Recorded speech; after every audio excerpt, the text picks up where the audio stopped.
Hey everybody. Hello, everybody. Thank you so much for being on today. If you can hear me, give me a big old thumbs up. Go ahead, let me know where you guys are from. I'm going to get Mark and Scott in here right now. We've got an amazing webinar planned for you guys today. Let's get them in here. All right.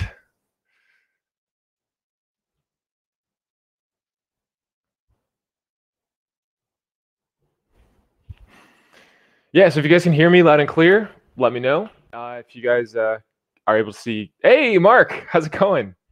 Going well. How are you doing? Doing great. You're coming in loud and clear for me. Perfect. What's up, everyone? Hey, Lee, everybody. Alvaro, Jeremy, Lior, Dennis, Larry. Love the thumbs up. We got Scott Yeah. joining right now too. Hey everyone, can everyone hear me okay? This is a great platform. Loud and Great clear, Scott. Perfect.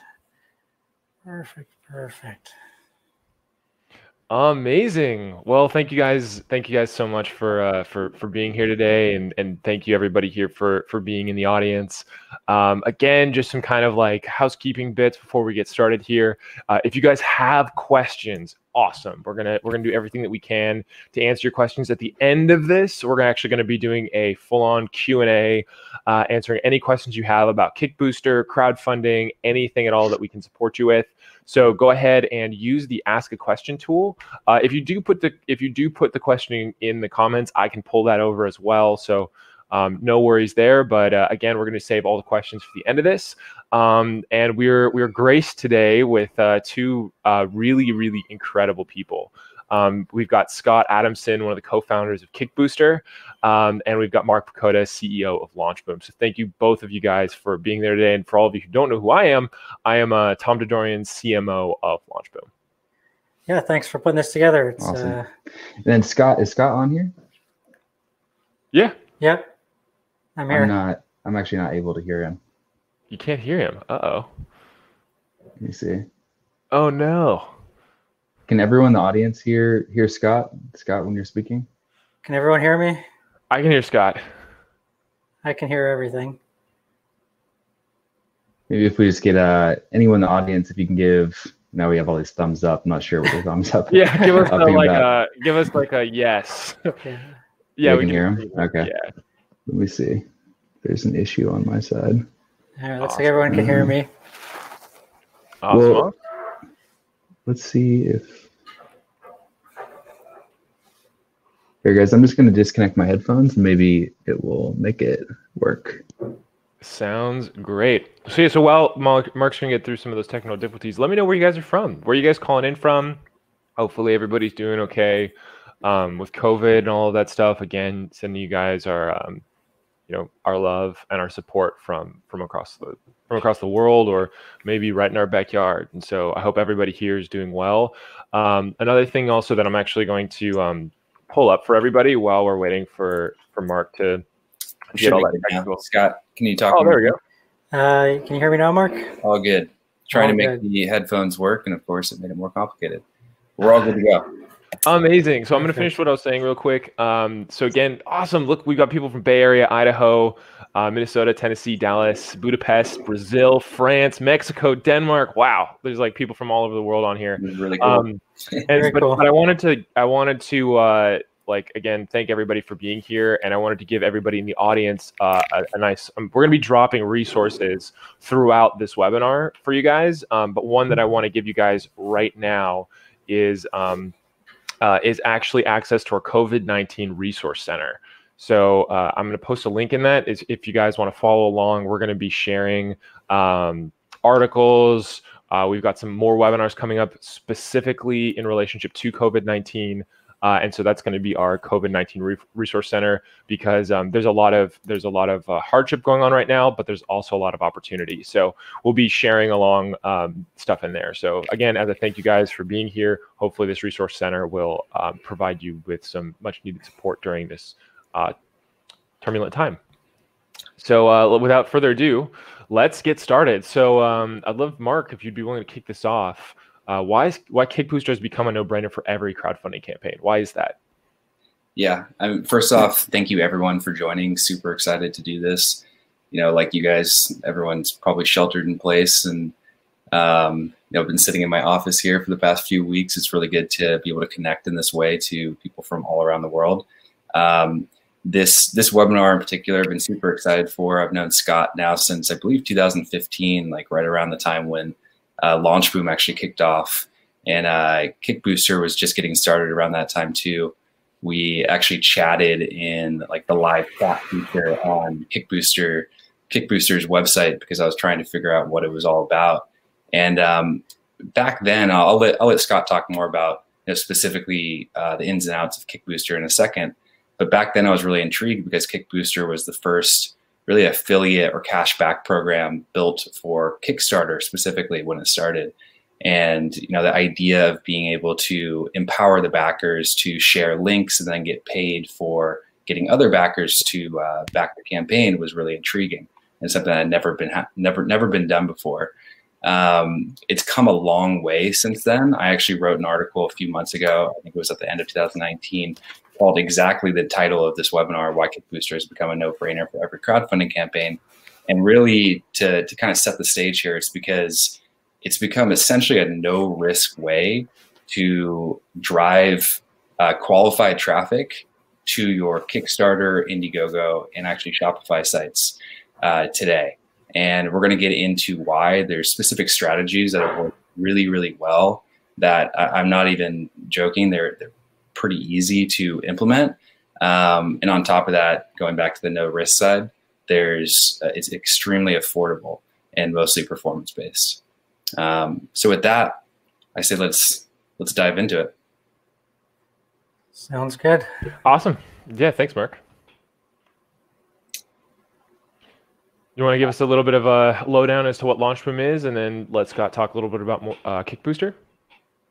For sure, yeah. And so for people that don't know, LaunchBoom, who Tom and I are co-founders of, we started back in 2015. We're working with entrepreneurs and business owners to help them launch their crowdfunding campaigns, a specific system for helping them test the products before they actually go to launch to see market validation. And then we launch them using Kickstarter and Indiegogo. And then we more recently helped clients scale on e-commerce, so specifically on Shopify. And then Scott, if you want to give a little background on Kickbooster as well. Yeah, we're going to get into it a little bit more as we go through the webinar, but kind of the Cole's Notes version of it is Kickbooster is a software that lets crowdfunding and e-commerce merchants run a referral or affiliate program during their crowdfunding campaign or on their e-commerce store. So our plan is to kind of go through sort of how some successful crowdfunding campaigns have utilized Kickbooster to raise, hundreds of thousands of dollars for their campaign. Awesome. So on that note, I'd love to let's dig into some Kickbooster stats. So yeah, on Kickbooster to date, since we started, I'm not sure how, I think these numbers are fairly up to date, but we've had over 25 million raised through the platform. We have over 30,000 boosters that have participated in our sort of booster network, which I'll get into later on. The average campaign that signs up for Kickbooster is going to see 3,500 visits to their campaign. And if you work out the average CPC, which is an ad metric cost per click, it's about 2 cents. That's awesome. Like seriously, like just to compare that, because I do a lot of Facebook advertising. The average cost per click on like Facebook ads or Instagram ads can sometimes be as high as $1. But again, usually it's the average on like a really good, good advertising campaign would be like 30 cents to 40 cents. So the fact that you're looking for ways to drive traffic to your campaign and getting a CPC that's this low, again, going back to like what Mark was saying earlier, it's just this platform is an absolute no-brainer. So let's dig in right now to some of these Kickbooster strategies. So how can you get the most? Of course, you can just go on Kickbooster, post your campaign, hope for the best, and you'll probably make money.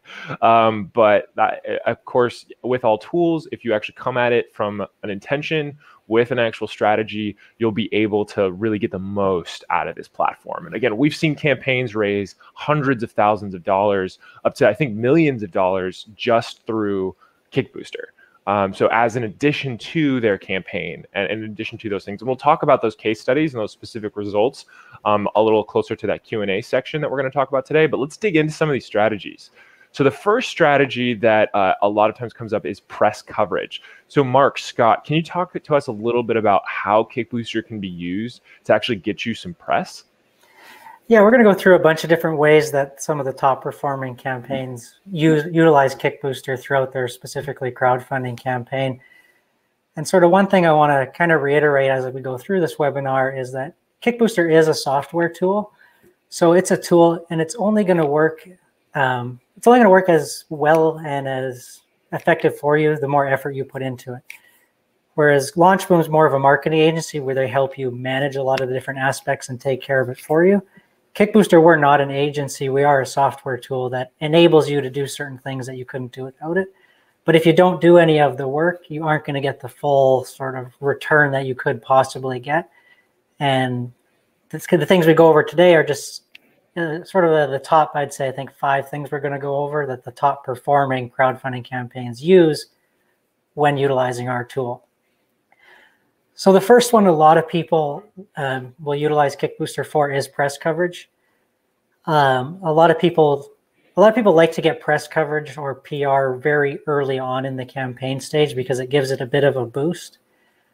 One thing that we've noticed is that when it comes to press coverage, since crowdfunding's inception, large PR outlets are hesitant to promote crowdfunding campaigns until the campaign has at least shown that it is very likely to reach its funding goal, or it already has surpassed the funding goal, because there early on has been many crowdfunding campaigns that for whatever reason didn't fulfill.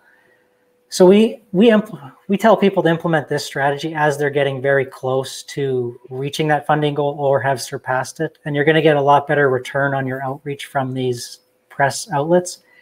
At Kickbooster, we do have a large network of press outlets that we work with, and we do help introduce people to these.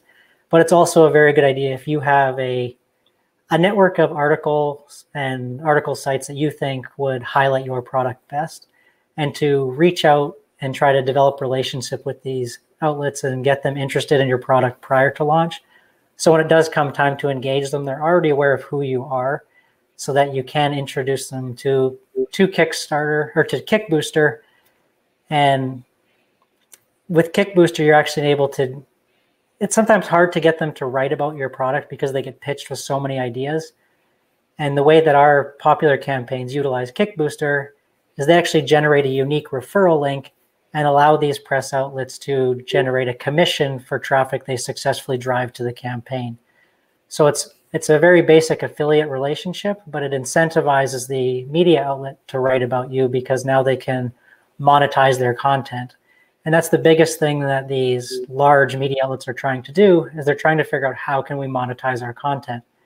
So if you're already giving them the answer to that question, which is here's an affiliate commission for writing about our product, the response rate that you're going to get from your outreach is drastically increased, as opposed to just cold emails saying, hey, we've got this new product, please write about us, please, please, please.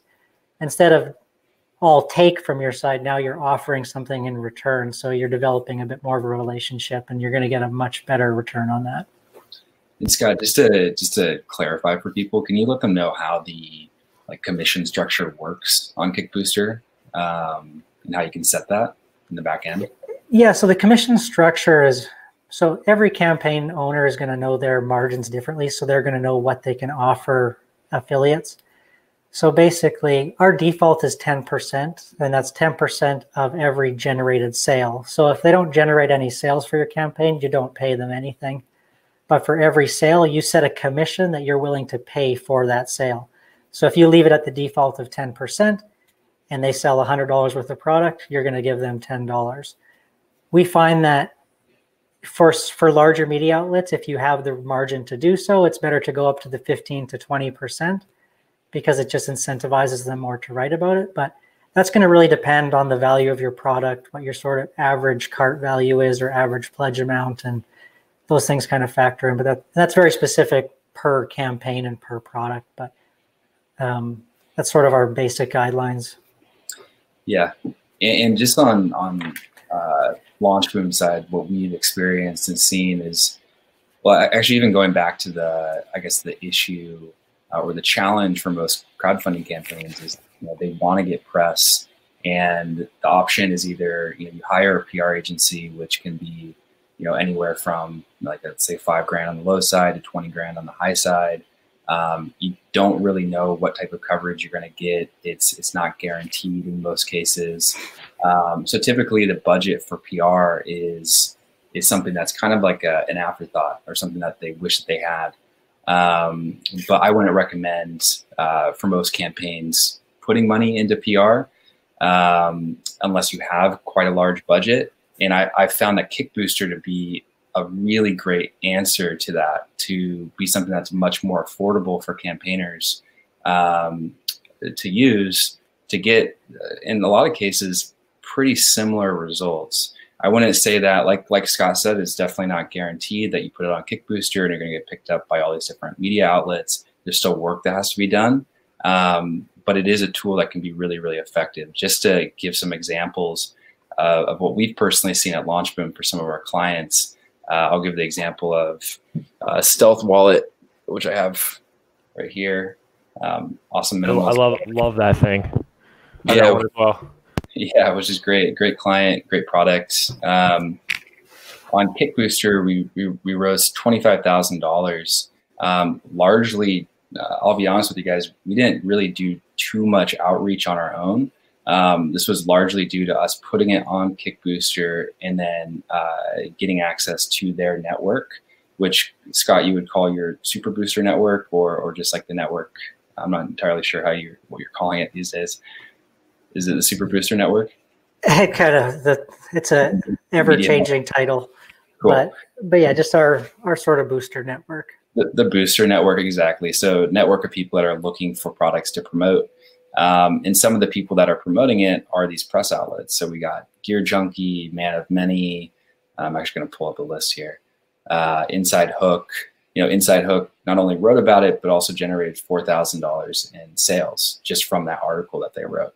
So not only are we actually getting revenue that's tracked, and then we're able to pay them for it, but you're also getting to now have the credibility of that press outlet covering the campaign. So now you can add the logo to your campaign, and really, I feel like press, what the strategy was prior to Kickbooster, was that it was something that you would invest in and to get the credibility for your campaign, but it was really hard to track the return on investment. I think Kickbooster has made it easier to do that. Where now, we put it on Kickbooster, we're capping our essentially risk at, let's say, whatever that commission rate is, from 10 to 20%, or you can put whatever you want. But you're capping your risk there, and then you know exactly how much you're getting from those individual outlets that cover your campaign. So yeah, you're going to see really kind of a trend as we go through this webinar and look at the different ways you can utilize Kickbooster. Is that sort of the biggest advantage of it is that you can measure the performance of these different avenues. So rather than having, because typically in a crowdfunding campaign, you're working on a tight budget because, it's a startup and you're kind of doing things scrappy and trying to save money and spend it as best as possible. So Kickbooster really lets you make sure that you're getting a return for that money that you're spending.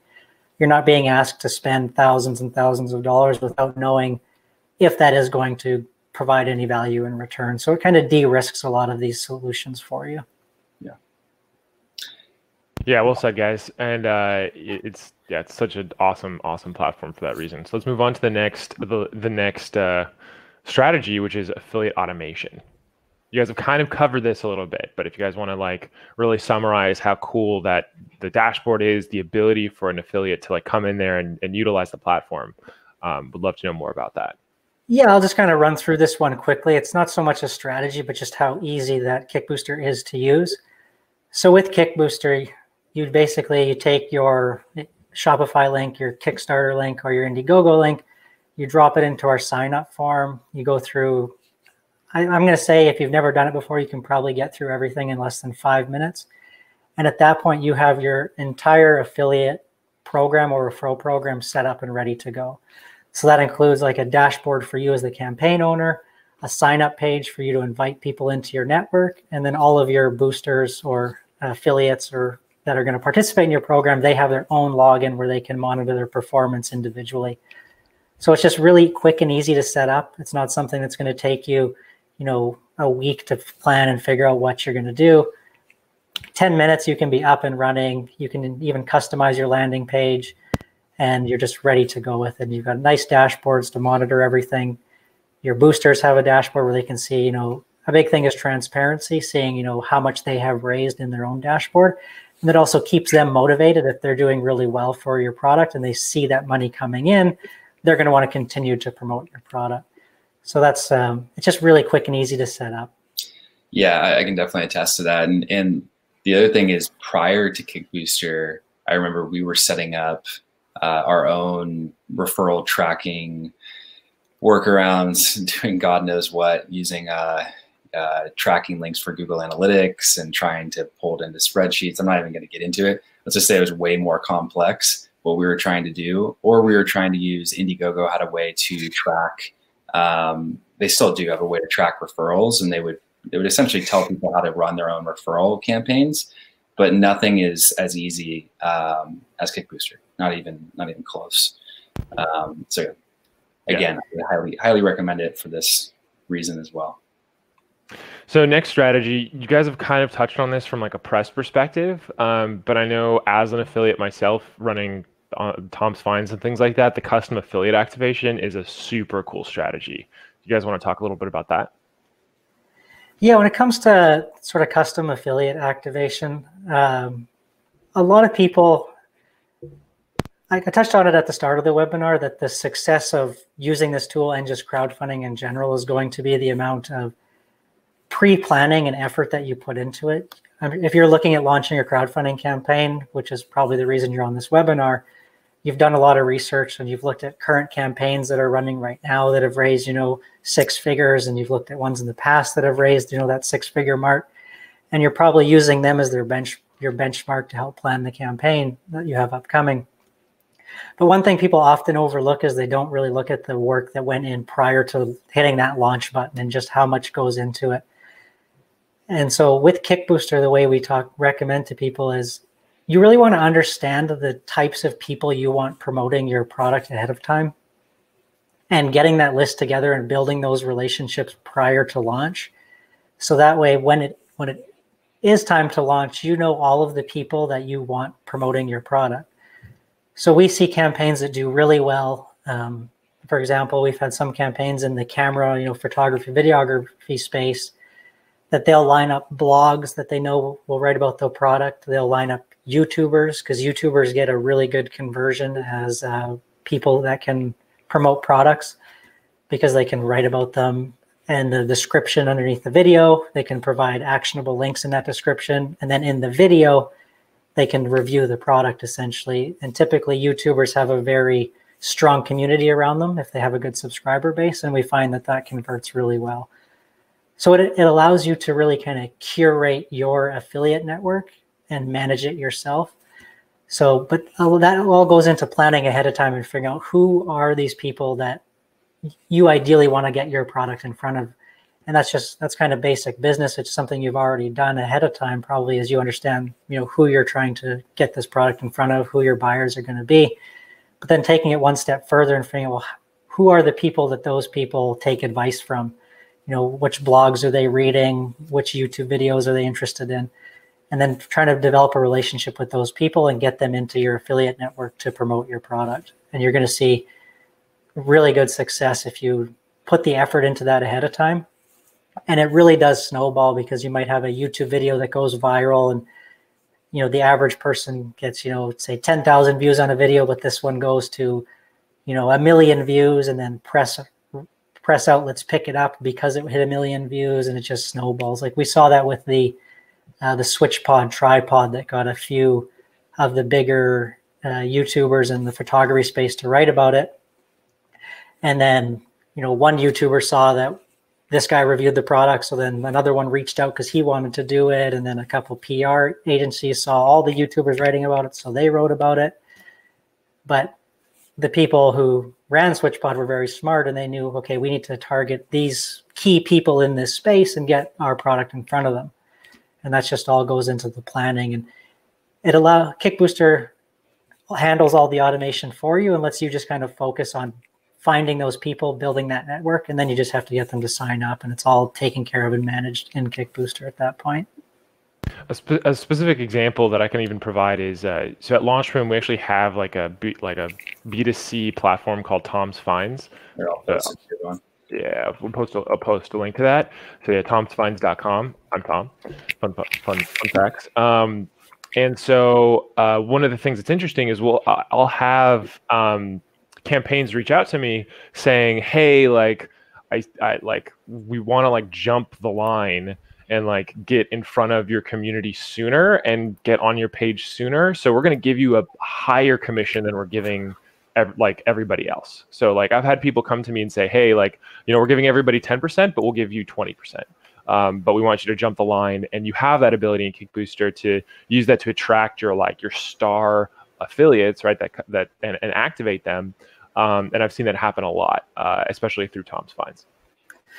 Yeah, and when it comes to just going to talk about some of the content creators and leveraging them, one thing is that Kickbooster, it isn't always going to, like, not everyone's going to agree for like a flat affiliate commission, like 10, 15, 20%. But a lot of times what you'll be able to do is you'll be able to offset they might have a fixed fee. So you'll be able to offset a bit of a fixed fee with an affiliate commission, which then drives down your overall risk and costs associated with it. You do have to understand that for bloggers and YouTubers, they're creating a piece of content, they're creating a whole video, they're shooting it, they're editing it, they're posting it, they're putting their brand behind it. So there is a lot of effort that goes into it. It's not as easy as them just posting a link. So some of them are going to want still, an upfront fee associated with it, but a lot of times you're able to drastically reduce that and offset the cost by introducing an affiliate commission. Yeah, absolutely. So next is backer activation. This one's really exciting.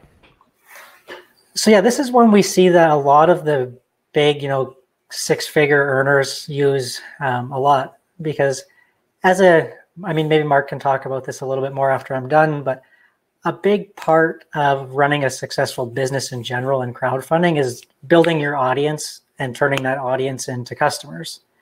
So you spend a lot of time in the pre-launch phase, even before your campaign is even launched, trying to identify potential customers and then getting them to sign up to an email list, and then nurturing that email list, and then getting them to eventually convert into customers once the campaign goes live.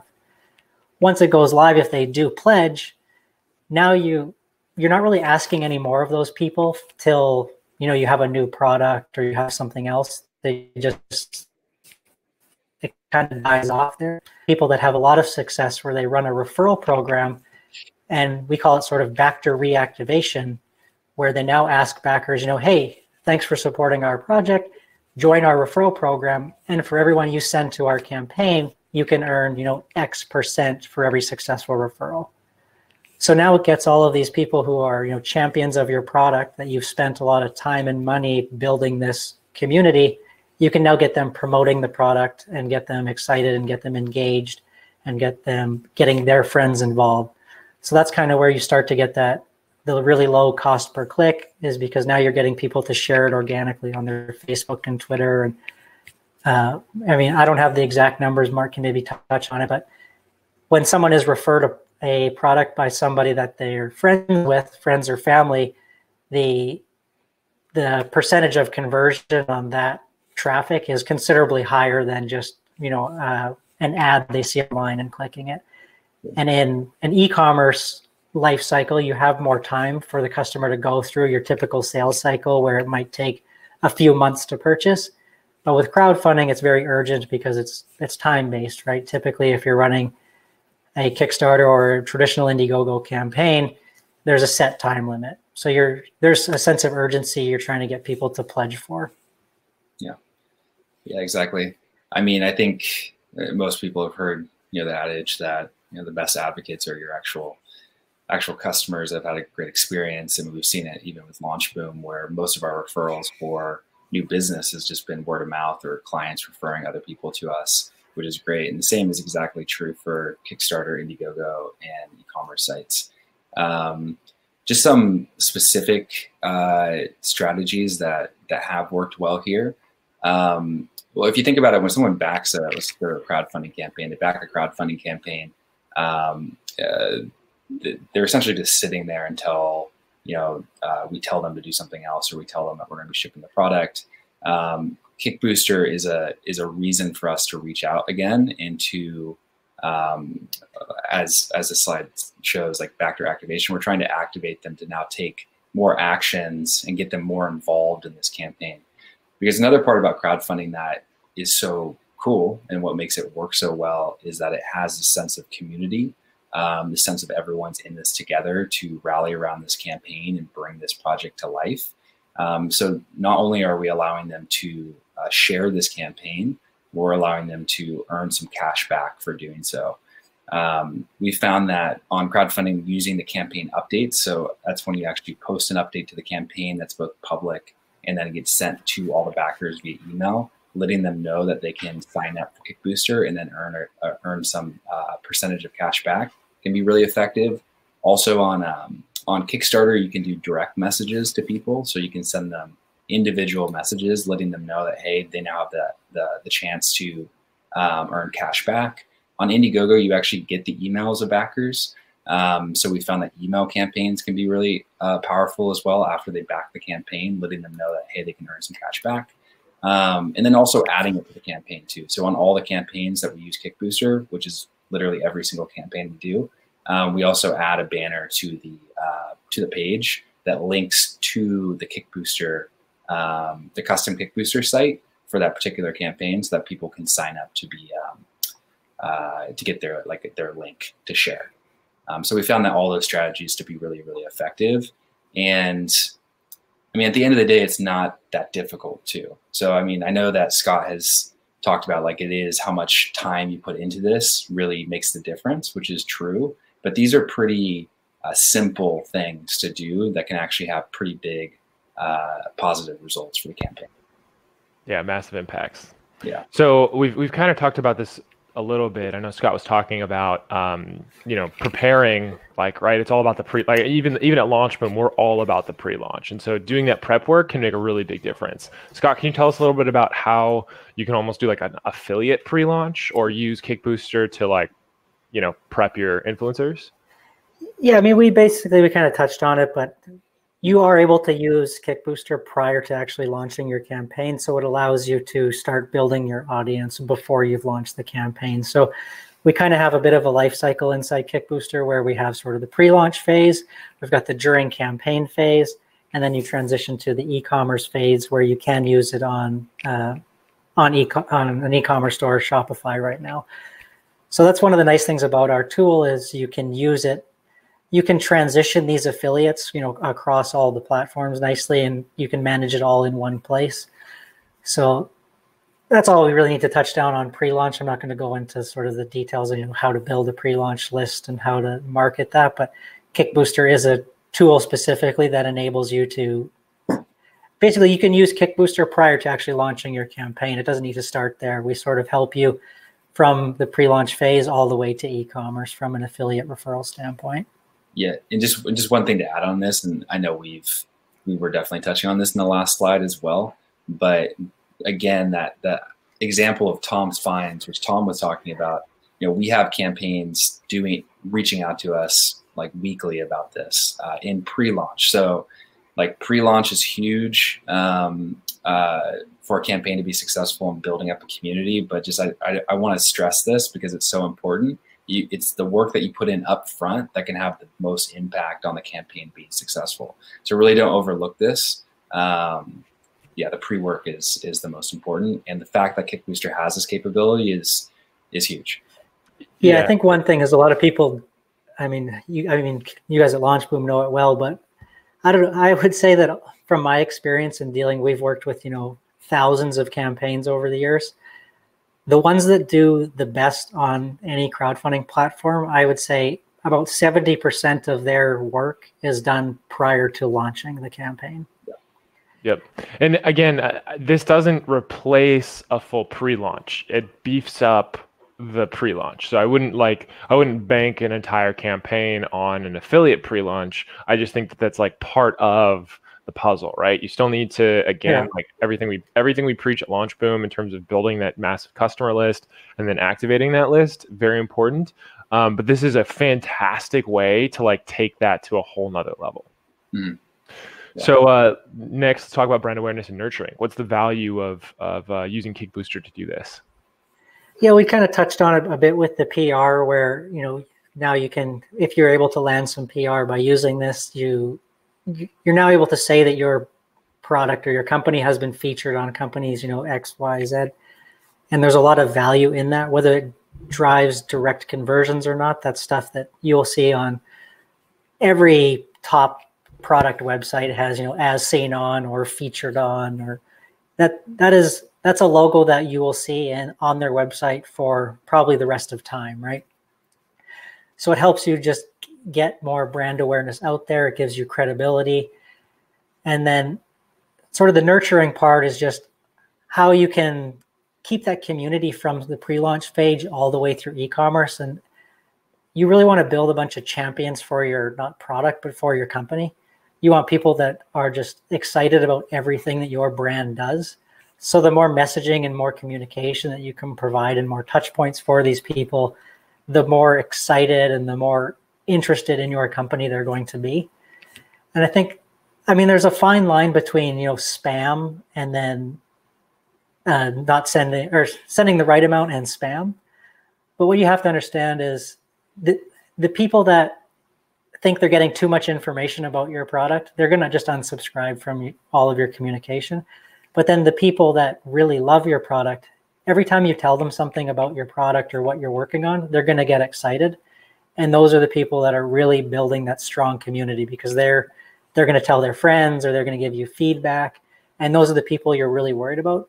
You're not worried about the person that unsubscribes from the email because you send them 2 notifications a week, because that's not the champion community you're trying to build. You want to focus on the people that every time they get an email or they see a Facebook post or an Instagram post, they're excited. They want to know what you've got going on next. They're giving you feedback. And that's the kind of community that you want to build. So the more sort of touch points you can have with these people along the way, then the more involved you can keep them, the stronger that community is going to be. And that's not really a crowdfunding thing. That's just like sort of the life cycle of your business. And Kickbooster helps you kind of keep people informed throughout the entire project. Yeah, another thought on that is, I think, Scott, you touched on this a little bit earlier. You're saying that, well, essentially what you just said, like Kickbooster can help during the whole life cycle of your product, since they cover from Kickstarter, Indiegogo, in demand, and then also e-commerce. But we see certain boosters or affiliates continue to promote the product, like both on the crowdfunding campaign, then also once they go to e-commerce. So like nurturing that relationship with the actual boosters can be really, really powerful.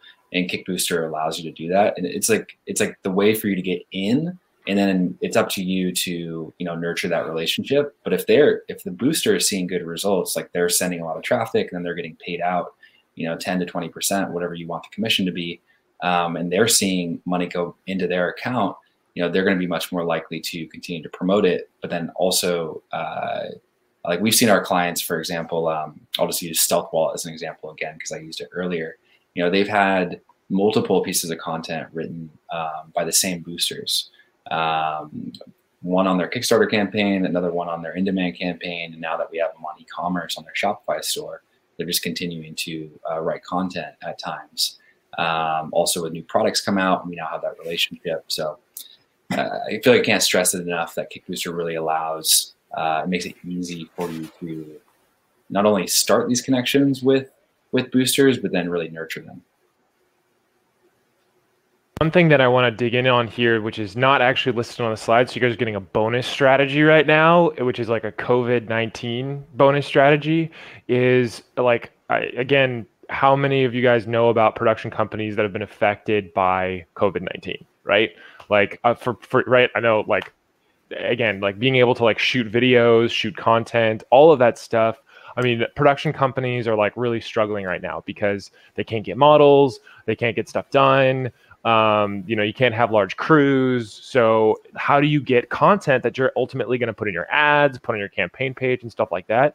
Well, use affiliates, use influencers, use Kickbooster as a way of incentivizing people like, again, me from Tom's Finds or other platforms to generate content for you. And now not only is that content generating you more traffic, but you have content like actual physical, visual, creative content that you can run in ads and in other places that is now even more valuable than it was pre-COVID-19 because it's so hard to get that stuff created. And so again, like really cultivating and nurturing your booster relationships is super important. Let's move on to the next one. We've already covered this, which is, again, Kickbooster works on every platform. Kickstarter, Indiegogo, Shopify. I think I can knock that one out for you guys. Is there anything else you guys want to add to that? Nope. That's it. You got it. All right, jumping from one platform to the next. Love visual. Yeah, love the visual there. And so yeah, so let's talk a little bit about some Kickbooster results. Yeah, I mean, the results are kind of in front of you here, but we see it, you know, there's campaigns that raise, you know, upwards of, 10 to 20% of whatever they raise on the crowdfunding platform is raised directly through Kickbooster links. And I'm not saying, like, I'm not taking credit for that as from a Kickbooster standpoint, because a lot of that money that's raised through our platform is because these campaign owners are leveraging our tool we've built in the ways that we discussed previously in the webinar. And they're usually doing all of them. They're leveraging PR, they're leveraging blog writers, they're getting YouTubers on board, they're reactivating their backers, and they're just getting their message out every which possible way they can. And if you look at just the spikes in traffic that they see because of this, it's just, that's why they're raising their goals, and that's why they're raising so much through Kickbooster. And I mean, if you have a good product and your messaging is right, really e-commerce and crowdfunding, it just becomes a numbers game, because all you really, you're going to have a conversion rate on your store. So you can do things to optimize that conversion rate through storytelling and, optimizing the page. But really it becomes, the more traffic you get to the page, and you just times that traffic by the conversion rate times your average cart value, and that's how much you're going to be making. Obviously, it's not that simple because certain traffic sources convert better than others. But from a simple standpoint, the more traffic, the more eyeballs that you can get in front of your product, the better. And the cheaper that traffic is, as long as it's converting, is even better. And if on Kickstarter right now or Indiegogo, if you were to look at the top sort of product campaigns that are out there, I would be willing to bet that 90% of them, probably higher, are using Kickbooster right now, because it is basically risk-free. You're paying for performance. There's no upfront fees. We do charge a monthly fee. I believe it's $29.99 right now a month to use it. And then we do have a payment processing fee, but that payment processing fee is because we handle paying the boosters for you. So that's a fee that you would incur, just like on the platform like Kickstarter and Indiegogo. There's the processing fee because they're paying out using Stripe. So we're handling that for you. So it's a fee you would have on your own. Yeah.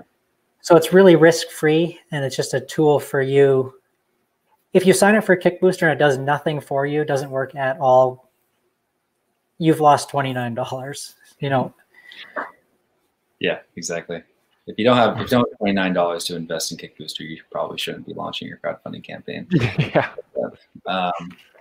Yeah, in the results, we've touched on this a little bit, but O Garden Smart was one of the campaigns. It's right there listed in the middle. It was one of the ones that we worked on. And the fact that it's pretty small, this is for me, but I believe it says 81,000 in referrals was generated through Kickbooster. And again, it's a really massive number that I'm not going to take credit for it either at LaunchBoom, even though we were the ones that were running that campaign. It was largely due to the network that Kickbooster has built and being able to tap into that. So we found that to be one of the most effective things, is the booster network, which is full of affiliates and then also press outlets as well. And so, yeah. Oh, go ahead, Tom. I would say for you guys who don't know, Ogarden raised over $1 million on throughout their crowdfunding campaign. Yeah. So it was about a little under 10% of total raised. Yeah, which is, I mean, really, really powerful. Yeah. Cool. Awesome. So if you guys would like to sign up for Kickbooster, here's a link. I posted it in chat. So if you guys want to sign up for Kickbooster, awesome. Before we get into the really quick, yeah, I mean, like Scott was saying, like it's, you know, it's really a no-brainer. I mean, it's the title of this webinar for a reason. I guess Scott, you didn't say this. I'm saying it right now. I mean, Scott said 90% likely. I would even take that bet too. Of the top campaigns are likely using Kickbooster. So I just, at the very least, like give it a try and try to employ some of these strategies. If you guys have any questions about it, feel free to reach out to us as well. You know, we'll just help you in any way we can. And we have content written about this. I know Scott has a lot of content too. But just so you know, again, the difference, you know, Scott with Kickbooster, they are a software service. They do have support. But, you know, LaunchBoom is an agency, so we can provide even more in-depth support here too. But just know that you do have us as a resource. Yeah, no, if anyone has any questions that we don't get to in the Q&A, feel free to reach out to us on our website. We've got a chat support there. It's very responsive. And if we miss some questions, I think we've got a few people from Kickbooster on the webinar that will be able to just sort of stay on the chat for a little bit and kind of answer some of those questions. So we'll do our best here to get through everyone's questions, and hopefully that information has been beneficial so far. Yeah. So I'm really excited about that. So you guys, you'll notice there's a button, there's a CTA there that says schedule a call. If you click that button, you'll be able to apply to work with us over at LaunchBoom. We use Kickbooster on every single one of our campaigns because, again, it's a no-brainer. And again, we'd love to talk to you. If you have questions, anything, like, again, fill out the form on our site. That's what's going to happen when you hit the schedule a call button. And then you'll get on the phone with one of our product launch specialists who can then walk you through this. If you have questions, if you just want insights, they're a wealth of knowledge and information. And in addition to that, you guys, I'm actually going to give you guys my email address. If you guys have any questions or anything like that about your campaign, COVID-19, anything that's coming up for you guys that doesn't get answered today, I'm happy to chat with you about that offline via email. There is my email address listed right there. And again, if you've got a product too, if you want to get that featured on Tom's Finds, free of charge, not a problem either. So just shoot me an email. Happy to get you guys set up. So let's move on into the final, most exciting part of this, which is I love the Q&A, because again, the community always comes in with so many incredible questions. And know that, guys, we can go off subject. If you have questions about pre-launch, post-launch, anything, we're happy to answer them right now. And so get those questions either in the chat or using the Ask a Question tool. And if we start to get a ton of questions, just upvote them. Let us know which ones you value the most. And we can get those questions answered right here, right now. And then anything that doesn't get answered, as Scott was saying, Kickbooster team will be on here, LaunchBoom team will be on here to get those questions answered if they don't get answered in time. So let's jump right on in to some questions. So first question is coming from Alvaro Bravo, and that's, is there a max number of affiliates that you can set in Kickbooster? Question for you, Scott. No, there isn't a max number. I'm sure the software is going to break at some point if you tried to add 10 million or something, but no, there's no theoretical limit there. Awesome. Any other tools like Kickbooster that you recommend for Kickstarter campaigns? Definitely Kickbooster, number one. I think it's the lowest cost. Tools currently, there isn't another one I would recommend, unless there's one, Scott, that you have that you seem to be powerful. The crowdfunding space is interesting because there isn't a whole lot of companies directly building products for the crowdfunding space. And I think that's one of the reasons that Kickbooster has done so well. Part of the reason is because the platforms that we run on, Kickstarter and Indiegogo, they do make it a little bit difficult for development companies to build products for them as far as the API accesses they provide. And so there is some limitations. So there isn't a whole ton of companies in the space that are targeted towards the funding period. There is tools geared around sort of the, the pledge management process and stuff like that. But as far as actually helping you raise more money, I don't think there's specific tools. I mean, there's a couple, there's websites like Tom's Finds there's a few of those that are very specific to crowdfunding, but those are more just for exposure. I wouldn't call them software tools. I'm trying to think. There was that one, there's been a couple tools. There's one tool, maybe Mark, you remember the name of it, where you can kind of adjust the quantities of your pledge levels. That's kind of a neat tool. There's one called stock limits. I think that's what it's called. Yeah, I think stock limits is the one that I'm thinking of. I felt like, so what Scott's talking about, I'm not even sure if it still exists. I'm sure it does, but there's a tactic in Kickstarter specifically where you can have quantity limits on your rewards. So you can say, there's only 100 available, and you can keep increasing that amount because, you've seen that there's a higher conversion rate typically on the page if you have a limitation on the reward because there's scarcity. So what the app does is that it automatically increases the quantity on the reward for you. So Stephen in chat says stock limits still exist. I haven't personally used it. I thought it was a little expensive, overpriced, but again, it might be something better than what I know. Going off of what Scott said about the sites that give you exposure, like Tom's Finds, for instance, which is run by us at LaunchBoom. There's other ones that are like the super booster sites like Backers Club or Backer Club. There's like a slew of other ones. We personally at LaunchBoom haven't seen a positive return on investment for those sites. They're typically pretty low listing fees to get them on there, but I just want to let you guys know from our experience, we haven't seen too much come from those things. And it's typically, you pay, let's say $300 or $100 to get listed on there. You get access to like their network. That's why I like Kickbooster's model so much better, because it's a $29 flat fee, and then you have a commission, so you're mitigating quite a lot of risk. Yep. Awesome. And again, I'd say go check out our blog on launchboom.com. Again, whenever we find cool tools or things like that, we'll always share them there. Next question. So somebody asked, hello, please, I want to suggest you speak on how to promote campaigns for beginners, those who know little or nothing about the process. So I know we've got a ton of great, Mark, do you want to answer that question? If somebody wants, like they're a beginner, they don't know what to do when it comes to crowdfunding and they want to go learn about that, where should they go? Yeah, so guys, I personally have been writing content on our blog. If you just go to launchboom.com/blog, since we started in 2015, I have an extremely in-depth ebook that's extremely popular as well called Hacking Kickstarter 2.0. But I also have been working on an actual book for the past year that's going to be called Crowdfunded that will be launching in a week. So I don't know if Tom, if you want to put the link, actually, I think I might have it. Here we go. There's a link to the book. So the idea here is that we've always been about transparency and giving as much content as possible.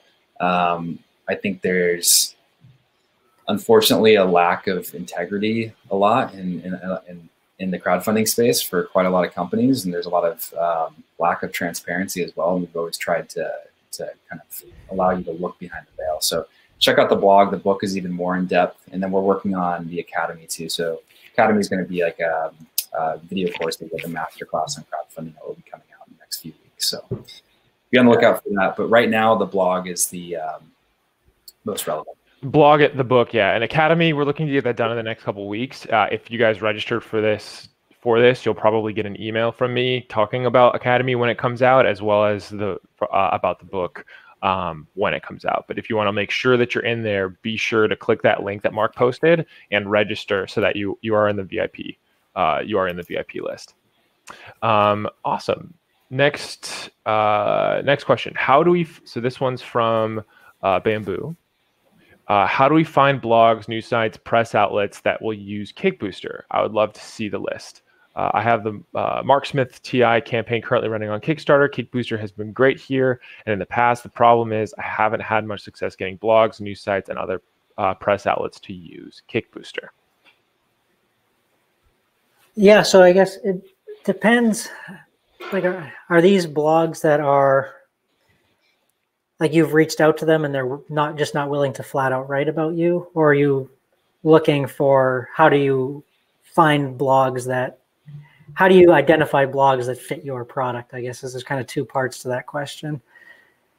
I'll start with the first one. You know, how do you get blogs to use Kickbooster or write about your product if you've already identified the blog or the media outlet you'd like?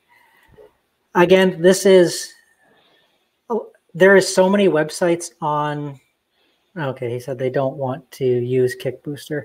So if they don't want to use Kickbooster, are they just looking for a flat fee? See if Bamboo can respond to that. I love this form of communication. Let's get Bamboo on here. Yeah, I could pull them up. I have to drop one of you guys, but. And Bamboo, I'm assuming that's the campaign that I posted that you're talking about.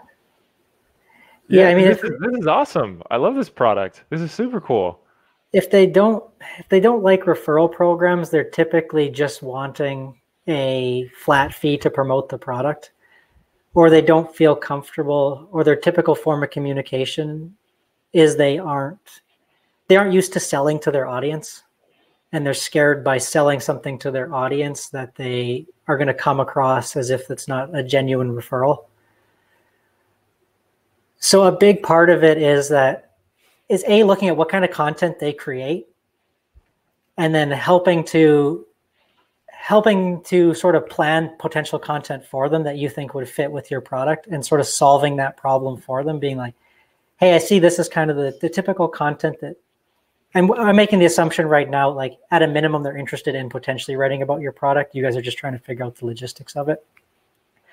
Is identifying with them an angle that they could take that still comes across genuine to their audience. And I think a lot of people are very protective of their audience and the messaging they're sending and making sure they're promoting good products. So it's helping guide them through that process so they feel comfortable writing about your product, because a lot of times they probably don't know much about you as a person because you've just reached out to them either right before you launch the campaign or during the campaign. So they're hesitant in that respect. There's no relationship. So start trying to build a bit of a relationship and figure out what you can do for them before you insist on what they can do for you. So the easier you can make it for them, you know, if you can almost write an article for them that you think fits with their tone and stuff like that and send it to them, all of those things are going to help. And if one person says no, there's thousands of blogs about the internet, dozens of creators creating content. Move on to the next one, because just focusing on like 5 people isn't going to be enough. There's thousands and thousands. Like, you have to reach out. But the biggest thing is, how can you help these people and make it so they're comfortable promoting your content, as opposed to you just asking for them to do it. It's different on a website like Tom's Finds, where like the whole thing there is Tom promoting specific crowdfunding products or e-commerce products. But when you have sort of more general, broad topic websites that you think would really fit your niche, those people are a little bit more hesitant, and you have to work with them to kind of manage that flow. So Scott, I was going to say, I don't know if you saw in chat, but he was asking if there's any like list of places that you could see that are using Kickbooster, or any suggestions there. I have one too, if you'd like, but go for it first, Scott. I mean, some of the biggest blogs on the internet are using Kickbooster, like Mashable, all of the Ziff Davis companies, like Gizmodo, Gizmodo, Man of Medi, The Chive, Gear Junkie, This Is Why I'm Broke. So I'd say all of the biggest content websites, like the massive ones, have used our product. But you will find that a lot of those massive ones don't have the same conversion rate that a smaller, more niche blog with a really targeted community will have. And that's where it kind of comes in. You might really want to be promoted on Mashable because that really looks good on your website, but you might find a more niche blog with a stronger community that gets less traffic, but they have a lot stronger, the owner of that content has a lot stronger ability to promote your product and get people to actually convert. So for example, a website like Mashable on Kickbooster, their audience just doesn't have a purchase intent. Like they're reading that content and just consume. They never really leave Mashable and click out on the outbound links. Whereas we have some products, like some of the Gizmodo websites, where their audience is more purchase driven. So they will leave the site and go look at other stuff. So that's where some channels are better than others, but you really need to identify ideally where do you want your product to fit. Yeah. Or go ahead. I was going to say, in Bamboo, just on this, you asked like, how do we reach out to those through Kickbooster? I'm sorry, I'm reading your last. Gotten a lot of backers through big blogs in the past and trickles down to smaller ones. Yeah, like at the basic, I mean, if we think it is a good fit, like I suggest reaching out to support and we will try to help facilitate some of these introductions for you. If we look at your product and we say, hey, I think this product would fit good with a few of these people, like we do with our support team and our client specialists, we try to facilitate those introductions. Again, we don't make any promises they're going to write about it, but we do like to try to match people who have a good product with other blogs that we think would be a good fit. So short answer, we do help with some of that. There's no promises, but the best way to go about that is to just reach out through support and send us the information about your product. And so two things there too to add to that. One is look at a competitor again, or a product in a similar space. Like Mark listed, like things that work for the Stealth Wallet for us. So what I recommend doing is go find a competitor or a similar product. Since you've got an EDC product, go look at like watches, go look at like wallets, things like that, knives, so on and so forth, and see what other crowdfunding campaigns, who did they list as being PR outlets.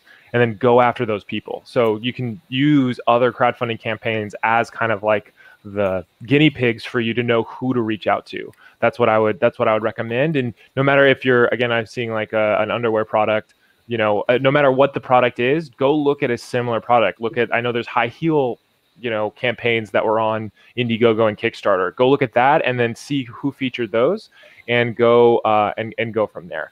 The second thing that I want to share with you guys is if you're on this webinar right now, I'm happy to feature your product as long as it isn't something crazy and it fits along well with the community on Tom's Finds. I posted a link, tomsfinds.com/get-featured. So Bamboo, happy to feature. That's a sweet, sweet product. Would love to feature that on Tom's Finds. We can even talk more about doing unboxing videos and stuff like that for free.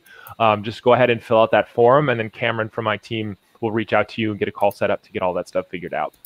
So we've got a lot of questions here, so we're going to keep rocking. That was a great question, Bamboo. Next question from Antonio. When will your book be ready? We answered that question for you. And Antonio, I was reading along a little bit. Looks like you run a design studio. Again, we're always looking to connect with them. If anybody on here is, whether you're an agency, a design studio, things like that, and if you want to do a webinar with us, just like this one that we're doing with Kickbooster, go ahead and reach out to me. I put my email address in here earlier, and I'd love to chat with you. Next question is,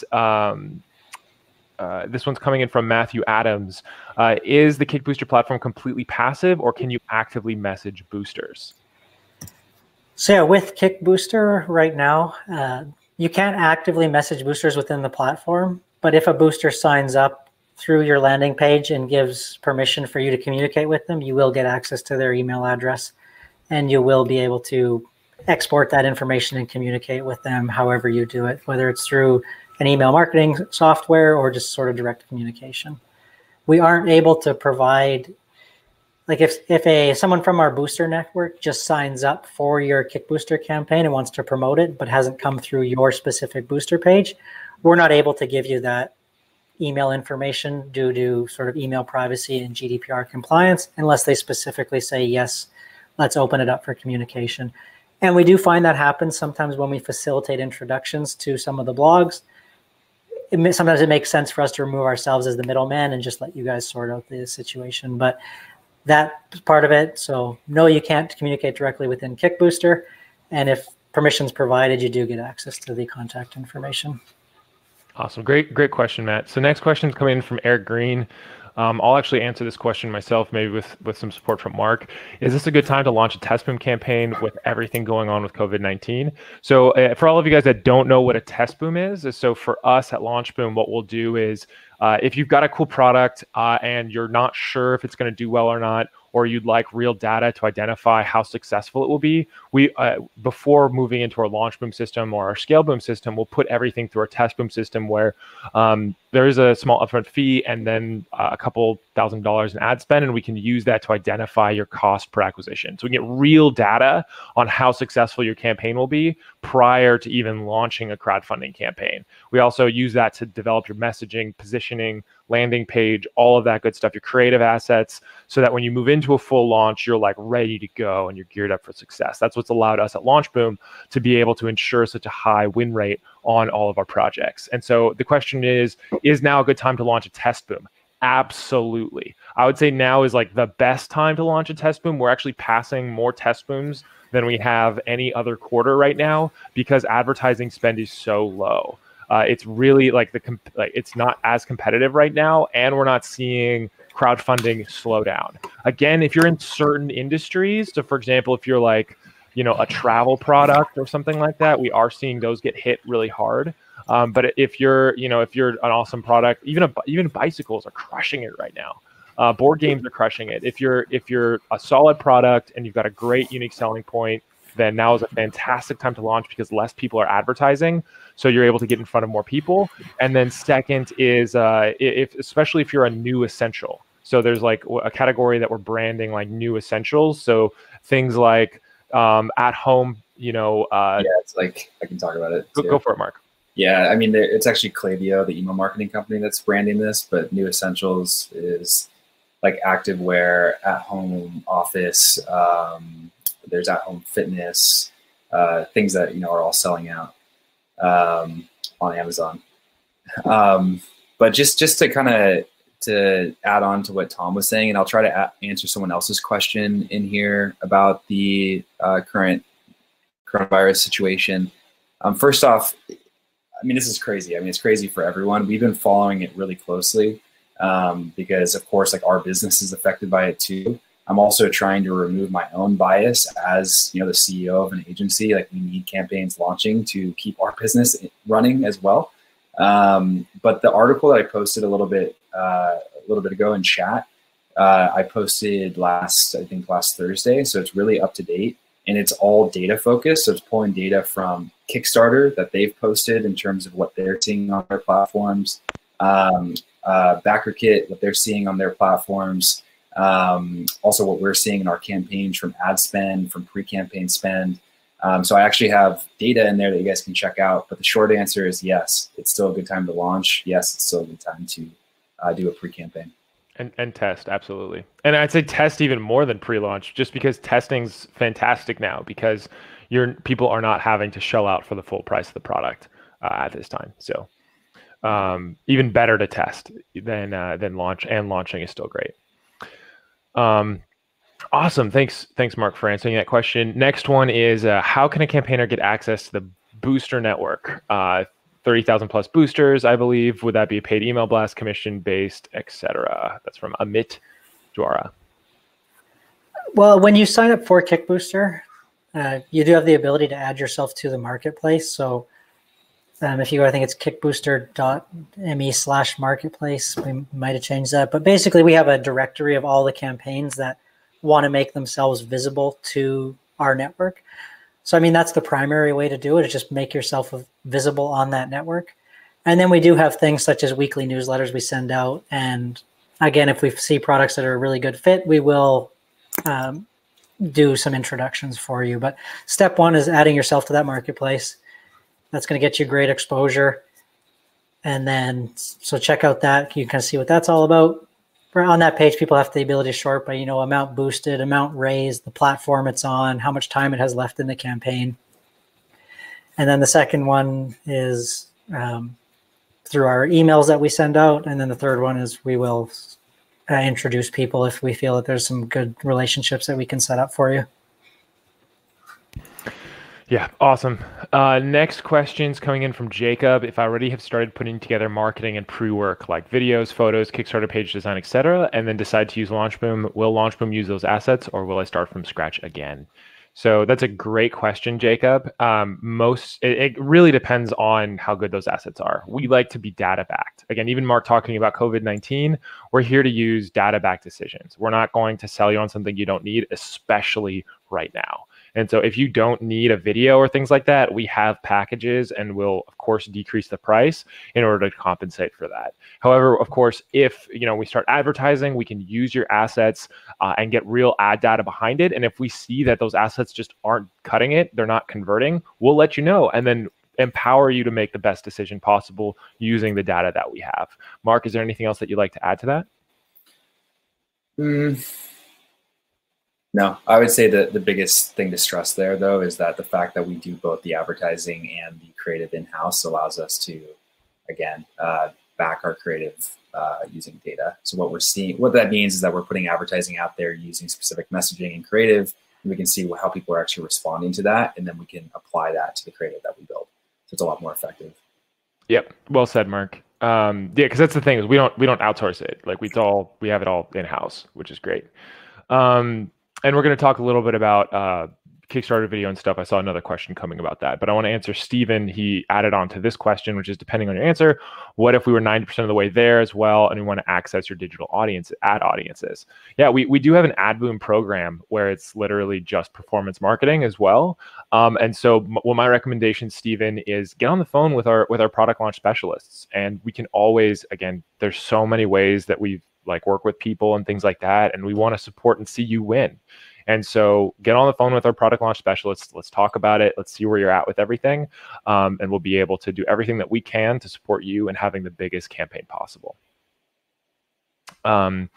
Next question, for LaunchBoom services, you say you also create the Kickstarter video. Can you create one with the shelter in place? We have a great product. Women's underwear, leak resistant, comfortable, but we're looking to develop solid email list, branding message, pre-launch to have a successful campaign launch. Absolutely. Yeah, Andrew. So to answer your question, yes. Our team is, again, it was such a blessing that we have our creative team in-house. And so we've gotten very creative with how we do things now. And we are continuing to launch campaigns, continuing to shoot campaign videos. And a lot of it is using different members of our team, family members, things like that, as models and all of that in order to kind of be able to do the shelter in place while being able to do this stuff. A lot of us have, again, we've been a remote business since 2017, so we're very well versed in how to handle the situation, and I think we're probably more prepared than most were. And so we have very creative ways of solving the problem, both from a design perspective as well as from a production perspective. It's actually been funny. Our production and design team, I feel like has had more work and has been more busy now post COVID-19 than before, because we're also one of the few agencies and stuff like that is able to really operate well with our given circumstance, because we were so well prepared for this. Next question, do you use CrowdOx with Kickbooster? Yeah. Scott, do you want to talk about that? I mean, they're kind of separate things. Yeah, they're separate tools. Kickbooster, like we said, it's a software tool that is used to right now manage an affiliate or referral program during your crowdfunding campaign. And then tools like CrowdOx, they are specifically geared around pledge management, which is another facet of a crowdfunding campaign. So they're two totally different products. There's no reason you can't use them at the same time. They don't work together because there's no specific reason for those two systems to interact. But they're two tools that kind of handle different parts of the project. Yeah. Awesome. Next, is it possible to offer different commission rate to different affiliates within the platform? From Corey. Yeah, you can set specific commission rates for specific influencers. You just go in, you find their name, and you adjust it. So you can have one rate for everyone that comes in through your sign-up page. They get tagged with that rate. And then if you have specific boosters for specific rates, you just go in and adjust it accordingly. Awesome. Next is how far in advance do you typically want to reach out to press with Kickbooster, i.e. how long are press lead times? I'm actually going to add to this question too, is how long before launching do you want to really focus on having a pre-launch? And I'll leave the pre-launch part, the press part to Scott, and then the pre-launch part to Mark. Go for it, Scott. I kind of cut out there. Can you just repeat the question? Yeah, how far in advance do you typically want to reach out to press with Kickbooster? I don't think there's any time that's too soon, really.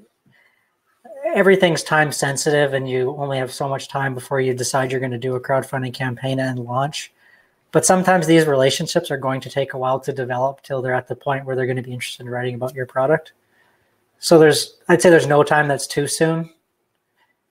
And the only answer is that if you're trying to do it once you've already launched, it's going to be difficult because there's so many moving parts in the campaign you're trying to manage that I think the quality of outreach you're going to do and trying to give back to them as opposed to just take from them is going to be harder for you to execute on. So that's kind of my biggest thing is I would just say I don't think there's any time that's too soon to start building that relationship.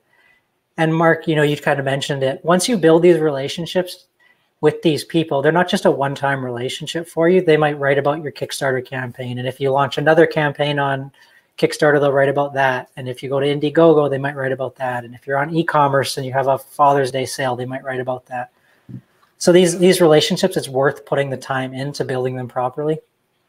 So that's kind of my answer on that one. Yeah, and then on the pre-launch side, which relates to this too, we found that, excuse me, at a minimum, I'd say 2 months before you want to focus on it. But oftentimes, I mean, we're getting involved with campaigns anywhere up to 4 to 6 months sometimes. But the real pre-launch efforts, I'd say in like the 2 to 3 month range, like when you're really starting to focus on it, is usually the best place to go. And that will include list building. So building an email list of people that want to buy your product beforehand. And then also doing things like affiliate outreach or booster outreach through Kickbooster. Yeah, well said, Mark. So next question, if a person registers with LaunchBoom, how long do you stay with a product post-campaign, and can you be hired for long-term marketing? I know the answer to that one. I'll let you answer that one, Mark. Yeah, we'll answer this one really quickly. Thanks, Deborah, for the question. So we actually will, short answer, yes, we'll stay with you after the campaign is over as well, because we also offer e-commerce services in a program that we call ScaleBoom. Yes, the trend. We have TestBoom, LaunchBoom, ScaleBoom, and also AdBoom. So yeah, we will stay with you for long-term marketing as well. How's I know like there's a couple campaigns we have in ScaleBoom right now that we've taken from crowdfunding to ecom. Can you tell me, like I know Scoop's one of them. Can you tell me a little bit about how that's performing, or Air Collective, which is Stealth Wallet, which you've referenced a couple times here? Yeah, since we'll just keep on the Stealth Wallet theme, so people that haven't seen it yet, we have like a minimalist wallet that we went through our entire program from the test at the beginning. So we're testing the market validity of the product, and then we launched them on Kickstarter. We took them on to Indiegogo in demand after that, got them up to 600 grand, and then now we built up their whole Shopify presence. So if you look up aerocollective.com, you can check it out here. .com, you can see their sites. I guess you can't click that link. Sorry about that. But they've gone through the whole process. And the thing about our system is that it's not linear, it's cyclical. So now we're going into the next product launch. We're actually launching this. This wasn't the product that we launched before. Can you hold that up? I want to look it up. The carbon fiber. You guys can get this. Whew. Don't look at my ID. But yeah, so answer your question, short answer, yes, we can. Yeah. And yeah, we do build the Shopify websites, and email marketing and testing everything and advertising and Google and YouTube, like all the things. So essentially think of us as like your marketing partner. Yep. Next question. How much success inviting influencers through IZEA, et cetera, to Kickbooster? I'm not sure I completely understand the question. Maybe Scott, do you understand that one? Yeah, I think IZEA is one of those networks where influencers are on there, and then you put your product on there, and then they have a huge bank of, I think it's a lot of Instagram influencers, maybe some YouTubers. I think that's what it is. It is, yeah, I looked it up. Is that what it is? So yeah, so I don't know specifically how those platforms work when it comes to their pricing, and so I don't know if you can use a tool like that to find a group of influencers that would be good for your product, and then individually go and reach out to them. It might be a good research tool. I don't know how that relationship works within these platforms. So short answer, it might be a great research tool to help identify, potential people that you want to work with. And I don't know if you can facilitate that relationship through IZEA, or you have to take it off platform and kind of get in touch with them that way. That I do not know, unfortunately, but something we'll probably look into and try to get an answer. I don't have anything to add. I've never heard of that platform before. What Scott said. Oh, Tom, you're muted. Thanks, Mark. Which data do you think we have to watch which correlates with a positive crowdfunding atmosphere after the crisis? Stock market data, NFIB, small business optimism, consumer confidence index, any other index? This is from George. Great question. I wish I knew the exact thing to look at that would tell us what was going to happen. I will say off the bat, I'm not really looking at any of these. Definitely not looking at stock market data when it's extremely volatile. I don't think it has any correlation with what's going on in crowdfunding.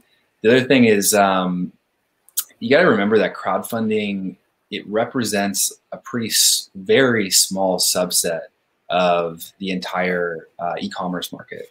E-commerce still is a small subset of the entire retail market. It's still experiencing the most growth in retail.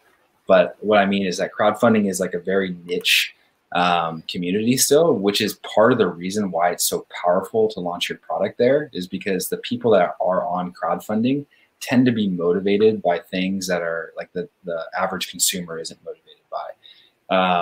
For instance, if you look at like the motivations behind innovators and early adopters of products, is typically like they want to get in first to these things. They're like very, very obsessed over these things, like high consumers. So the reason why I'm saying that is like looking at these broad scale indexes to try to see what's going to happen in the crowdfunding space. I don't think that's the best way of looking at it. We're particularly looking at the data on the platforms themselves. So day-to-day data, which is, we can see trends if it's going up or down. We're looking at our ad data as well. And I know that you don't have, the average person doesn't have access to this, which is the reason why we created that COVID-19 resource. And I'm going to be producing, me personally, Tom, a lot of other industry partners, we're going to be posting a lot of content there so that you can see this in, as close to real time as possible. And yeah, we should have more content coming out actually in the next 24 hours that will give you more data on what we're seeing. Yep. Great answer, Mark. Next question was from Laszlo. Wasn't able to join sooner, slightly frowning face. Will there be a replay? Absolutely. If you use this link, anybody on here, like if you want to share this with like one of your team members or anything like that, the same link that you're using right now, like literally like 30 minutes from now when we've closed this down, you will be able to see this entire presentation and scroll through it and all that other good stuff. Next question, how much money a typical product, let's say a wallet, would have to invest in a test boom launch and scale to have the full marketing partner? That is from Leah. Mark, would you like to answer that question? Yeah, and I'll say like the exact testing the exact pricing on how all this works. We should definitely walk through it because some of it, even though it is fairly standardized, depending on your particular situation as well, the pricing may change a little bit. And I know that's why you're asking on average, most likely. But definitely still talk to us, because even people in the chat were bringing up situations like where you have creative built or you have email list built already. It might change it a little bit in terms of how we charge, but our fee structure is a combination of upfront fees and then also commission on the back end. So typically people that are working with us are investing anywhere between, I would say, $20,000 to $50,000. And that's including upfront fees and ad spend to do the campaign, and then 10% commission on the campaign itself, which is the reason why the campaigns that we're typically working with on that deep capacity, we're looking to do large raises so that it makes sense for them to work with us. $250,000 plus. Yeah, if you don't have those type of budgets to work with us in that deep capacity, that's where we also have the free resources on the blog. We have the book coming out next week, and we'll have the academy, which will be a do-it-yourself like video lessons that's also coming out shortly as well. Starring Mark and myself. Yeah, but Leah, great question. But definitely just chat with one of our team members as well. Yep. Next question from Deborah again. LaunchBoom, you mentioned you work with Shopify websites. Do you work with WordPress as well? No. We actually started out as like a WordPress development shop, so we're really familiar with it. But if we are going to work with you on e-commerce, we are going to want to set you up on Shopify. And I think Scott would also attest to that being the best e-commerce platform. Yep. Next question. What is your average cost per pledge % earned from your past experience? Well, that's a difficult question. I assume you're asking like from an advertising perspective, so feel free to, that was a question came in from Dave. It totally depends on your product. Yeah, totally. Cost per pledge? Or cost per, yeah, I'd say like to cost per acquisition. Yeah, I mean, exactly as Tom said. That's a percentage. Maybe you're talking about like return on ad spend or something. Mm-hmm. I mean, we're looking on average of like a 3x, I would say. And that's typically what we're looking for scaling campaigns. Typically the clients, while still having discounts on the product, they have the margin that allows us to do that and scale the campaign. But we have campaigns that are even launching right now. Yeah, exactly. CPA, Dave. Yeah. Something around there would be the most average, I would say. We have campaigns right now. Even an article I posted about what we're seeing currently, that amid the coronavirus, we're getting 4.5x returns. So close to much lower to 20% of the pledge, or close to there, 25%. And so it does depend a little bit, but on average 3. Yeah, like for example, like Vava, which was a $2 million campaign we launched last year, we had a 20x return on ad spend. And so again, it very much depends on your product, and that's why we do TestBoom and all of that stuff, is to better identify what that cost per acquisition is, and so that when we're building out our pledges, we know that there's space for that advertising. That's why TestBoom is so important to us. Let me know if you have any further questions about that, Dave. If I'm planning to launch my campaign after 2 weeks, do you recommend 17-day campaign instead of 30 to avoid pledge cancellation? I'm not entirely sure where you're getting the 17 days from after 2 weeks.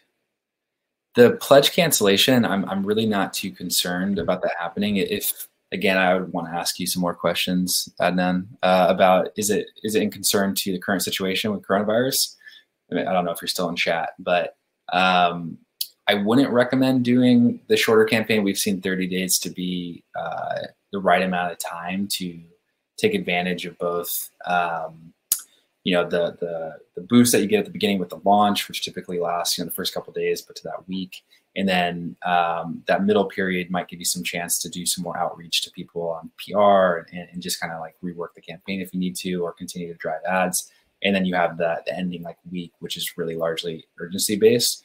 But to address your specific question around, I guess, concern around the pledge cancellation, we haven't seen like a massive increase in pledge cancellations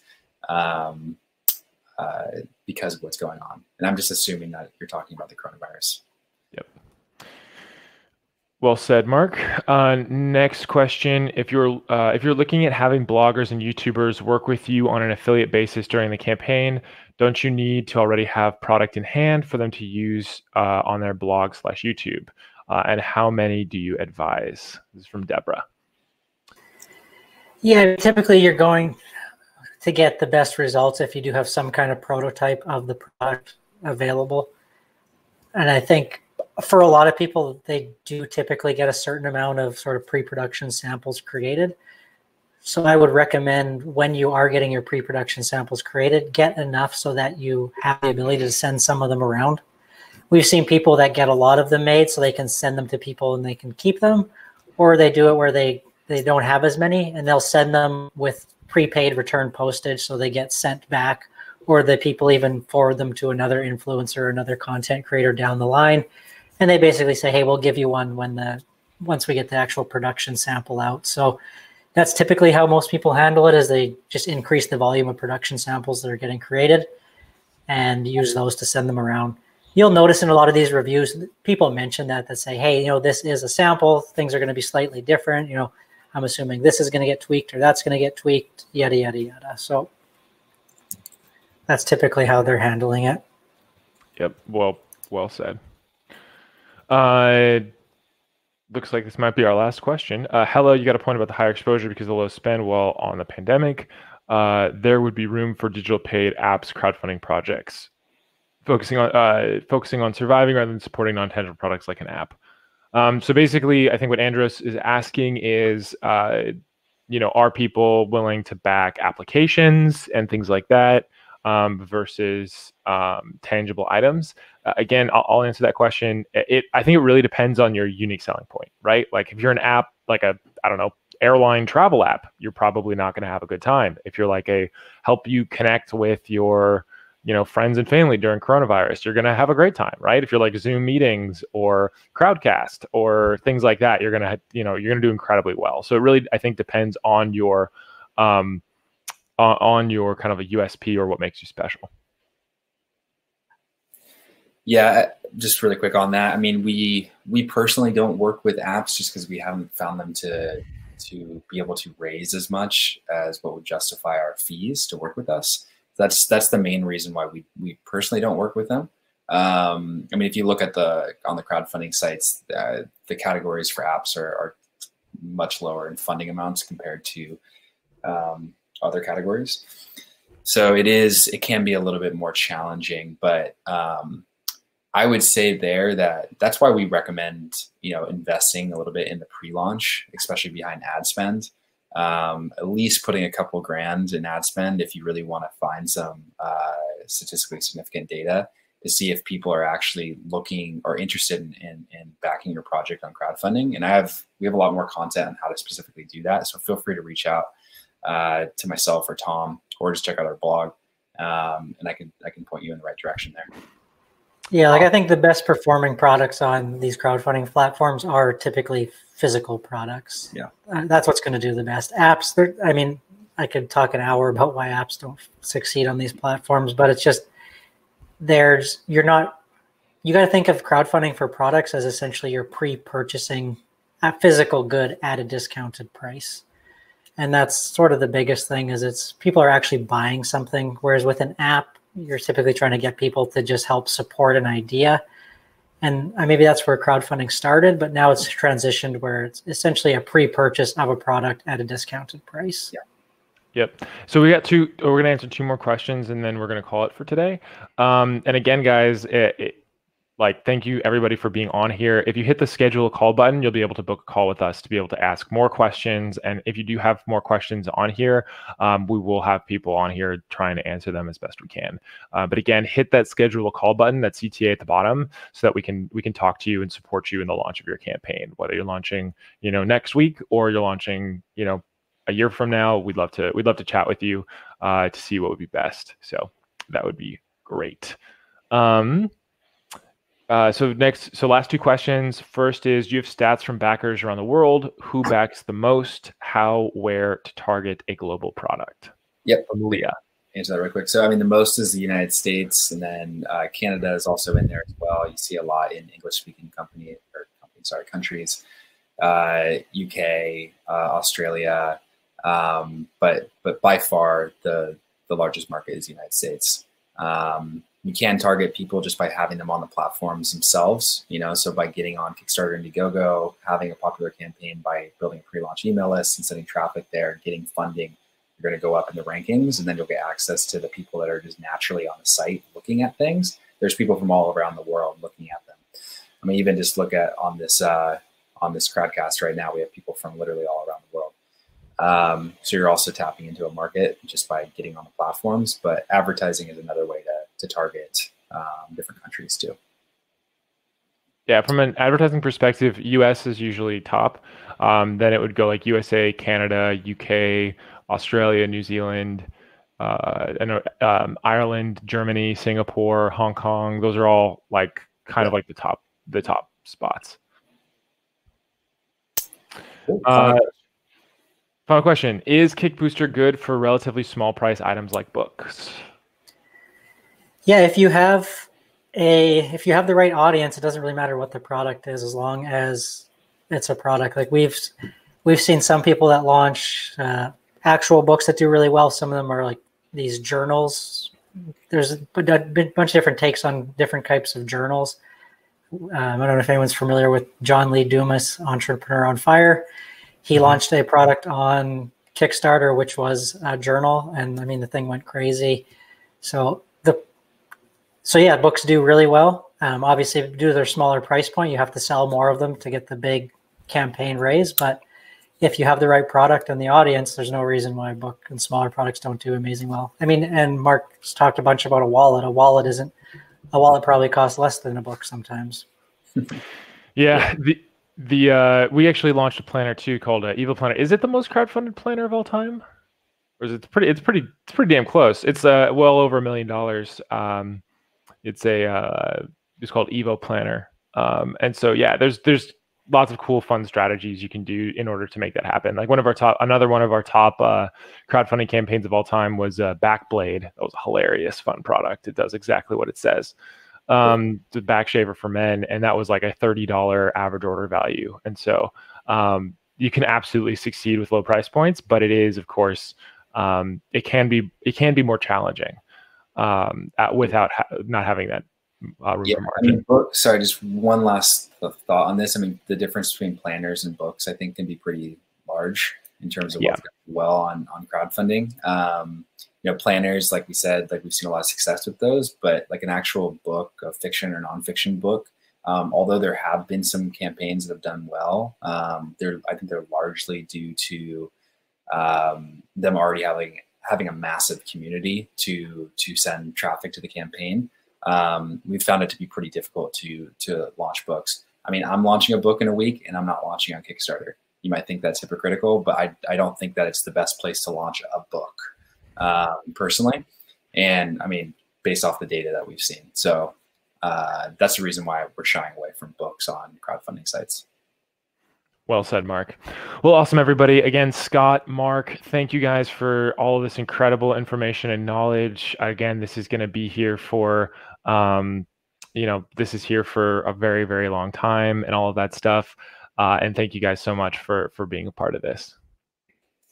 Awesome. It looks like one more question snuck in under the radar. Do you guys want to answer that? Just really quick. So you have any data about trust issues, how U.S. pledgers trust in U.S. companies versus U.K. or non? I don't have any hard data on that.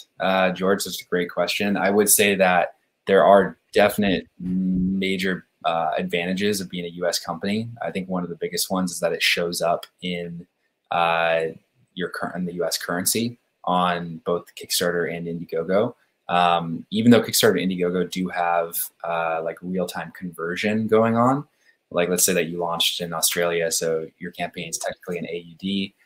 If I'm looking at it from the US, it will show up in USD. But since the conversion rates, especially right now during the coronavirus, are changing so much, it can get really confusing for backers, and it also can be a kind of a nightmare for campaigners. So although I don't have super hard data on this, I would say that if you can it makes it simpler if you're launching as a US company. There are ways to set up US entities, even if you are a foreign company, using Stripe Atlas. So I would recommend looking into that. Awesome. Thanks for sliding that one in there right at the end. And again, Scott, thank you so much for being on here, for, again, making such an incredible platform that is Kickbooster. And Mark, thank you for sharing your knowledge as well. Awesome. Awesome. Thanks for having me. Thanks, everyone. Thank you, everybody. All right. Bye. Take care, everyone.